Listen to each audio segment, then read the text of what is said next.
I don't know when I started running. I was an athlete in high school. I played sports throughout college. I've always been active. I love to be outdoors. Moving always seemed to make a lot of sense to me. And somewhere in the midst of all of that, I started running. I think I started out of a sense of just wanting to control something and having something I could manage.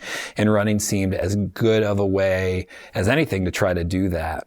A few years back, in regards to running, I ended up signing up with World Vision to run a half marathon to raise money for kids who needed water. Out of that, then I got recruited. Friends would say, like, you're a runner now. And I'd say, no, I'm not. And then I ended up signing up for a marathon because, as I told friends at the time, I'll do anything dumb once. Turns out I was dumb twice, and I may be dumb again some other day. Like, running is an oddly life-giving thing for me, it turns out.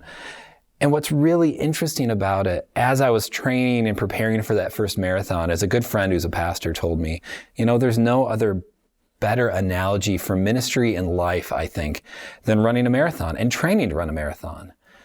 And that feels really true to me, and it still resonates with me. When everything kicked off with this, I think a lot of us started with flurry and a bluster and activity, and now we're into a different phase and rhythm and season. I don't like to run things that are short. I don't know what to do with a 5K.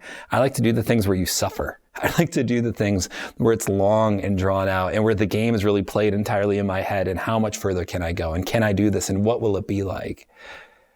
And that's where we are. That's where it feels like we are to me. We developed a lot of short-term plans and we're going to do this and we're going to come up with these projects and I'm going to do all these things on my list, and now that's come and gone and we're starting to look at this new phase of maybe things will start up again sometime in some way. And it feels to me like we're in the midst of a marathon. I think of the verse in Corinthians where it tells us to run in such a way as to win the prize of the race.